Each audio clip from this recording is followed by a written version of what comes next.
अस्सलाम वालेकुम, मैं हूं शाज़ेब खानज़ादा। इल्ज़ाम तराशियों का मामला पाकिस्तान से अब लंदन पहुंच गया है। शहबाज शरीफ ने सहाफ़ी डेविड रोज़ और डेली मेल के खिलाफ लंदन हाई कोर्ट में मुकदमा दायर कर दिया है। खबर में लगाए गए इल्ज़ामात दुरुस्त हैं या फिर शहबाज शरीफ के दावे दुरुस्त हैं, जल्द ही पता चल जाएगा, क्योंकि बरतानिया में केस तैयार करने में तो वक्त लगता है, मगर ट्रायल जल्द मुकम्मल होता है और ट्रायल शुरू हो गया तो जल्द पता चल जाएगा। गुज़िश्ता साल 14 जुलाई को बरतानवी अखबार डेली मेल ने शहबाज शरीफ के खिलाफ खबर शाया की और इल्ज़ाम लगाया कि शहबाज शरीफ ने ज़लज़ला मुतासरीन के लिए आने वाले फंड्स में करप्शन की, जिस पर शहबाज शरीफ ने बरतानवी अदालत जाने का ऐलान किया। और अब तकरीबन 6 महीने बाद शहबाज शरीफ ने लंदन की हाई कोर्ट से रुजू कर लिया है। शहबाज शरीफ ने आज प्रेस कॉन्फ्रेंस भी की और उन्होंने कहा कि डेली मेल की खबर इमरान खान नियाजी और शहजाद अकबर की हिदायत पर छापी गई। लंदन की अदालत में सब वाज़ेह हो जाएगा। ये जो स्टोरी जो मनगढ़ छापी गई, ये इमरान खान नियाजी की हिदायत पर छापी गई और जो शहजाद अकबर उनके जो चापलूस हैं, बाकी चापलूसों की तरह उन्होंने उनकी हिदायत के ऊपर मनवन अमल किया। और वो सवालात दिन रात मुझसे पूछते थे कि मेरे 18 सवाल हैं, मेरे 10 सवालात हैं। आज उन तमाम सवालों का जो जवाब है वो ये कि मैं बरतानिया की हाई कोर्ट में I have gone to London high court और इंशाअल्लाह उसमें दूध का दूध और पानी का पानी हो जाएगा। शहबाज शरीफ से जब पूछा गया कि वो शहजाद अकबर के खिलाफ अदालत क्यों नहीं गए तो उन्होंने कहा कि उन्होंने बहुत कोशिश की, मगर अदालती दायरा कार का मसला था। अलबत्ता वज़ीर आज़म के मुआवने खुसूसी बराए एहतसाब शहजाद अकबर ने अब से कुछ देर पहले जियो न्यूज़ के प्रोग्राम कैपिटल टॉक में कहा कि शहबाज शरीफ ने उन्हें बरतानिया की अदालत ले जाने का कहा था, मगर वो मेरे खिलाफ अदालत नहीं गए। उन्होंने मजीद कहा कि हमारे पास मजीद शवाहिद मौजूद हैं, अगर सहाफ़ी डेविड रोज़ ने मांगे तो उन्हें दे देंगे। श्योर के जो डेविड रोज़ के पास सबूत हैं वो पूरे होंगे। मेरी तो ख्वाहिश थी कि मेरे ऊपर मुकदमा भी करते, क्योंकि मैं ये समझता हूँ मेरे पास डेविड रोज़ से ज़ायद सबूत हैं। शहबाज शरीफ साहब आपकी बहुत सी ख्वाहिशें पूरी कर चुके हैं वैसे पिछले कुछ दिनों में, तो हो सकता है ये भी पूरी कर दें। बिल्कुल पूरी कर दें, मेरी कोई इस तरह नहीं। दो चीज़ें, एक तो उन्होंने मेरे सवालात का जिक्र किया, तो मैं शहबाज शरीफ साहब को याद कराता चलूँ कि सवालात जो मैंने उनसे 16 किए थे वो तो इसके बाद की दूसरी कड़ी थी। अच्छा। जिसमें इनकी फ्रंट कंपनियां जहां इन्होंने अपने मुशीरान लगाए हुए थे जो इनके नाम पे किकबैक्स कमीशन लेते थे और वो फिर इनके बेटे के अकाउंट्स में ट्रांसफ़र होते थे वो सारे पैसे, वो निसार गिल और वो दूसरी कंपनी, ये जो एरा वाले पैसों की बात कर रहे हैं ना, तो मैंने इनको कुछ चेक्स भी दिखाए थे।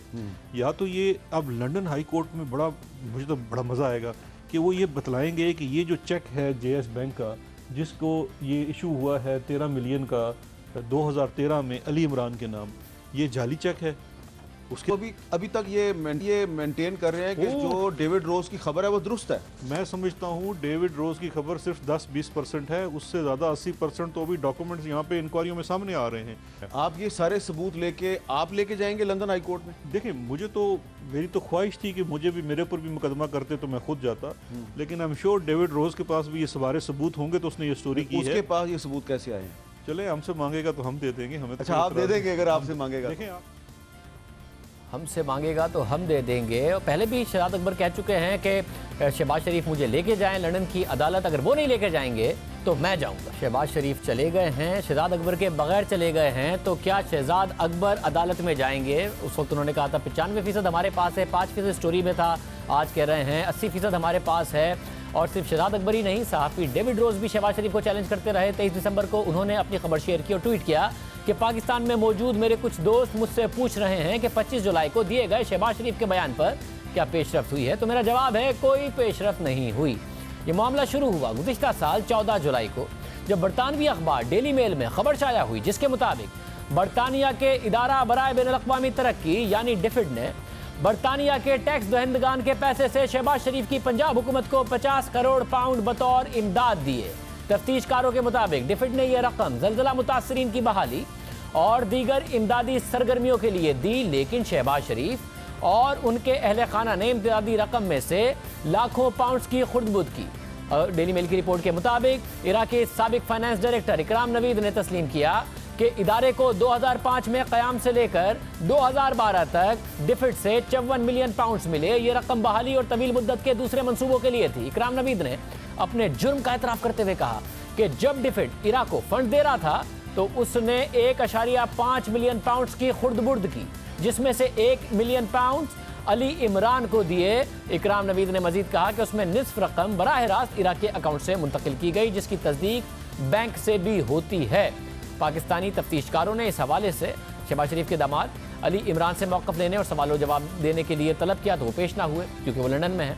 अखबार ने डिफिड की अपनी एक रिपोर्ट का हवाला देते हुए कहा कि इराक में एहतसाब का कोई शफाफ निज़ाम मौजूद नहीं, लेकिन इसके बावजूद इराक को भारी रकम दी गई।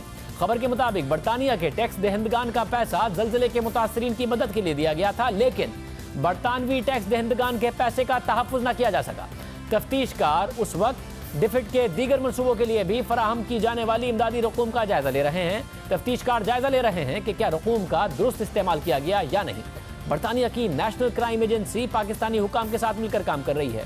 अब यहाँ डिफिड का मौक़िफ़ भी अहम है क्योंकि उन्होंने मौक़िफ़ इख्तियार किया कि डेली मेल ने अपनी खबर को सच साबित करने के लिए बहुत कम ठोस सबूत दिए। हमने रकूम और तामीरात का ऑडिट करवाया था। बरतानवी टैक्स दहिंदगान का पैसा बिल्कुल ठीक जगह पर खर्च हुआ। रकम से ज़लज़ला मुतासिरीन ही की मदद हुई। बयान में कहा गया है कि 2005 के ज़लज़ले के बाद बरतानिया की जानिब से इराक को स्कूलों की तामीर की इमदाद दी, जिसके बाद स्कूल तामीर हुए, उनका ऑडिट भी किया गया।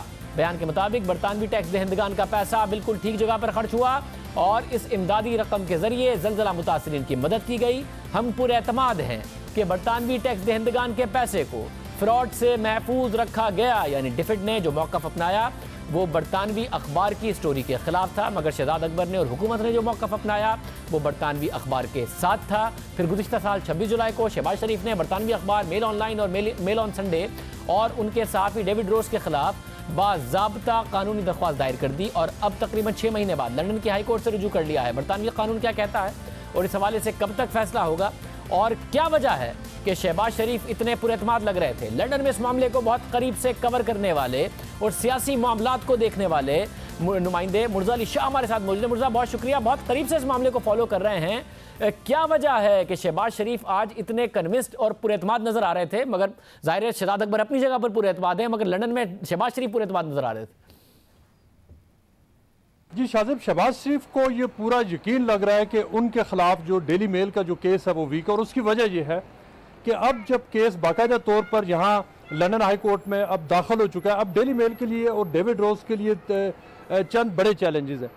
अब डेली मेल को यहाँ जज के सामने ये साबित करना पड़ेगा जब भी ट्रायल शुरू होता है कि शहबाज शरीफ ने करप्शन खुद की, वो उसके बेनिफिशरी खुद थे और वो जो DFID का प्रोग्राम था और जो अरा के जो एलिगेशंस हैं कि जो अर्थक्वेक रिहेबिलिटेशन जो फंड जो इन्होंने 2 तरह के इल्ज़ाम है पैसे खाए कि शहबाज शरीफ ने वो डायरेक्टली वो पैसे लिए, उससे बेनिफिट किया और उसको मनी लॉन्डर किया और बरतानिया में स्टैश किया।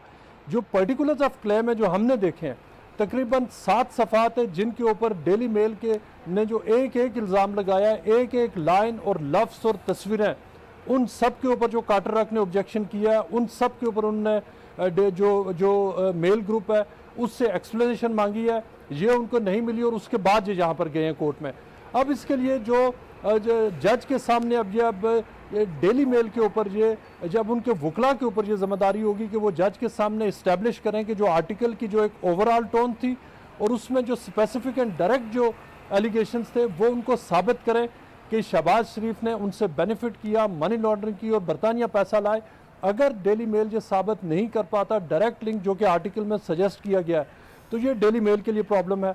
और अगर डेली मेल ये साबित कर लेता है और ये कोर्ट को ये भी देखना है उसके साथ साथ कि ये सारी जो इन्वेस्टिगेशन है और जो चीज़ें आ रही है वो अंडर ड्यूरस कोई चीज़ नहीं ली गई हो, वो लीगल मीन से सारा एविडेंस लिया गया है और उसमें कोई पॉलिटिकल विक्टिमाइजेशन का, पॉलिटिकल एंगलिंग का आंसर नहीं है, उस सूरत में फिर ये शहबाज शरीफ के लिए बहुत बड़ा चैलेंज बन सकता है अगर जो डेली मेल है वो अगर ये इल्ज़ामात साबित कर दे। मतलब अगर स्ट्रॉन्ग केस है तो शहबाज शरीफ ने इतना टाइम क्यों लिया, चाहे शहजाद अकबर हो या फिर डेविड रोज हो? 6 महीने से मुसलसल उन्हें बाकायदा तौर पर तनकीद कर रहे हैं, ट्वीट्स कर रहे हैं, प्रेस कॉन्फ्रेंस कर रहे हैं, इतना टाइम क्यों ले लिया? जी शाहजेब, यहाँ पे जो नॉर्मल प्रैक्टिस यही है कि कोई भी जो एक केस है चाहे वो टेररिज्म का हो, डेफामेशन का हो, फाइनेंस का हो, तकरीबन यहाँ पर 1 साल से 1.5 साल का अरसा ये नॉर्मल सी बात है।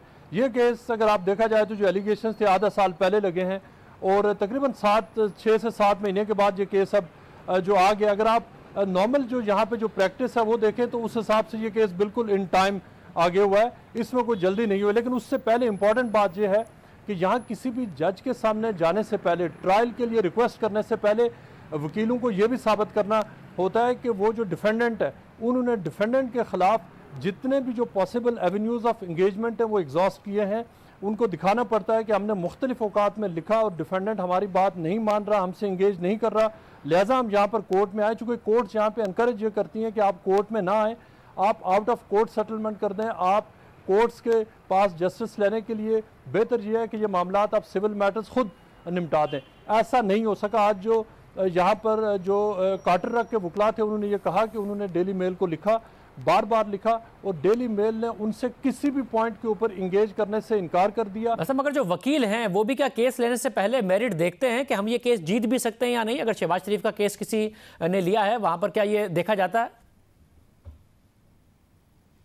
जी शाहजेब, जो कार्टर रक है ये जो बरतानिया की जो सबसे बड़ी जो मीडिया की और डेफामेशन की लॉ फर्म्स है उनमें से एक आती है। इसकी बड़ी अच्छी रेपुटेशन है और इस जो फर्म है उसकी जो सक्सेस रेट है वो तकरीबन 90% तक है, यानी आउट ऑफ 100 या 90% केसेस इससे पहले पास्ट में ये जीते हैं।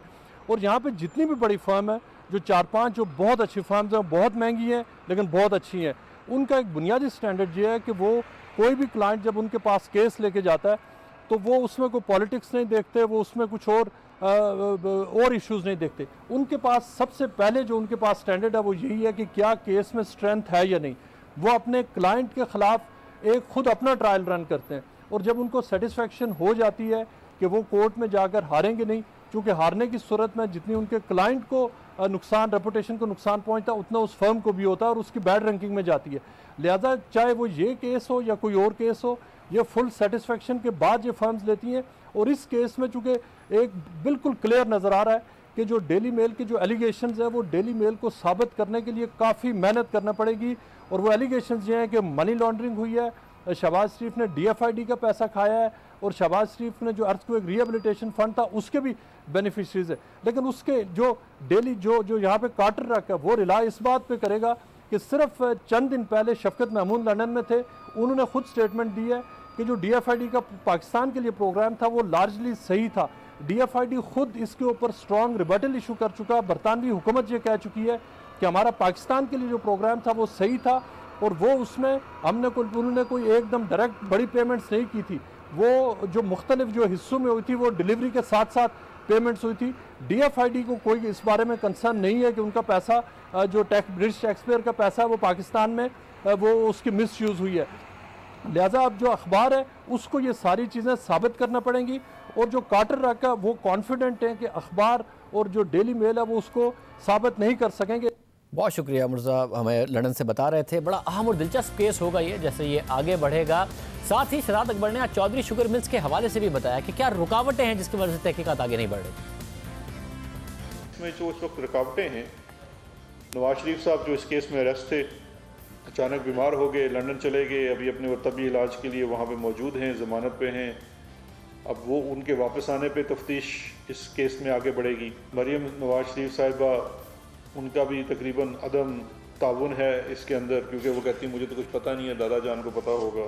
इसहाक डार बहुत अहम सारा काम पहले तो यही करते थे सलमान शहबाज से पहले, वो भी आजकल लंदन में मुकीम हैं। उनकी वापसी के लिए भी हम तक वो कर रहे हैं, लेकिन उनके भी हीले बहारे खान हैं और हसन हुसैन जो हैं वो तो पहले से ही वहाँ पे मुकीम हैं। नवाज शरीफ और मरियम नवाज दोनों इस केस में नैब की हिरासत में रह चुके हैं। 12 अक्टूबर को नैब ने नवाज शरीफ को इस केस में जेल से गिरफ्तार किया और जिस वक्त नवाज शरीफ की तबीयत खराब हुई और उन्हें अस्पताल मुंतकिल किया गया उस वक्त वो इसी केस में नैब की तहवील में थे और नैब उससे पहले भी जेल में उनसे तहकीकात करता रहा था। इसी तरह इस केस में नैब ने मरियम नवाज को 8 अगस्त को गिरफ्तार किया, फिर 4 नवंबर को लाहौर हाई कोर्ट ने उन्हें जमानत पर रिहा किया। इस दौरान मरियम नवाज नैब की तहवील में रही तकरीबन 3 महीने तक। लाहौर हाई कोर्ट ने अपने तफसीली फैसले में लिखा कि प्रोसिक्यूशन ने यह केस ही नहीं बनाया कि मुत्तहिदा अरब अमारात में रियल एस्टेट में की गई सरमायाकारी के पैसे किस जुर्म से हासिल किए गए थे। ना ही प्रोसिक्यूशन ने यह केस बनाया कि मुत्तहिदा अरब अमारात से आने वाला पैसा ब्लैक मनी है या वो पैसा किसी आलमी तौर पर तस्लीम शुदा जुर्म से हासिल किया गया है। अब तक नैब इन गैर मुल्कियों से मरियम नवाज शरीफ का ताल्लुक भी नहीं जोड़ सका है। और नैब को इस हवाले से मजीद काम करने की जरूरत है। अदालत ने लिखा कि सिर्फ इस बुनियाद पर मरियम नवाज ने 7 करोड़ रुपए निकलवाए थे, इस रकम को गैर कानूनी तरीके से हासिल की गई रकम करार नहीं दिया जा सकता और ना ही इसे आमदनी से जायद असासा कहा जा सकता है। बादियुन नजर में इस रकम का जरिया सरकारी रिकॉर्ड में गैर मुल्की सरमायाकारी लिखा हुआ है। आगे चलकर अदालत ने अपने फैसले में लिखा कि दरख्वास्त जमानत के हवाले से फैसला करते हुए केस के मेरिट्स को हमेशा देखा जाता है। किसी गुनाहगार की जमानत का इजाला इसकी सजा से हो सकता है, मगर किसी बेगुनाह को कैद में रखने का कोई इजाला नहीं हो सकता। तो मरियम नवाज साहबा 3 महीने तक कैद में रहीं, उसके बावजूद शहजाद अकबर साहब कह रहे हैं कि उन्होंने ताउन नहीं किया। उससे पहले भी वो तफ्तीश में पेश होती रहीं। नवाज शरीफ साहब को मुसलसल केस में तफ्तीश होती रही, मगर वो कह रहे हैं केस इसलिए आगे नहीं बढ़ रहा कि ताउन नहीं हो रहा। हालांकि जुल्फी बुखारी साहब का केस बगैर उन्हें गिरफ्तार किए नैब ने बंद कर दिया। और क्या उनको गिरफ्तार करने की ज़रूरत नहीं थी, क्या उनके ताउन की ज़रूरत नहीं थी? यहाँ पर गिरफ्तारियाँ करके भी केस आगे नहीं बढ़ रहा और जो गिरफ्तार 3-3 महीने लोग रहे हैं उनके हवाले से शहजाद अकबर साहब कह रहे हैं कि वो ताउन नहीं कर रहे हैं, यानी कि गिरफ्तार किया गया शख्स ये माने कि हाँ मैंने जुर्म किया है तो केस आगे बढ़ेगा। नैब के पास अपने क्या कोई डॉक्यूमेंट नहीं है जिनका शहजाद अकबर साहब बार बार हवाला देते हैं। एक ब्रेक प्रोग्राम में शामिल करते हैं। नवाज शरीफ साहब के लिए लगता है कि टाइम मुश्किल शुरू हो गया है। कल 1 दिन के अंदर फैसला करेगी पंजाब हुकूमत की उनकी जमानत में तौसी होगी या नहीं। एक ब्रेक के बाद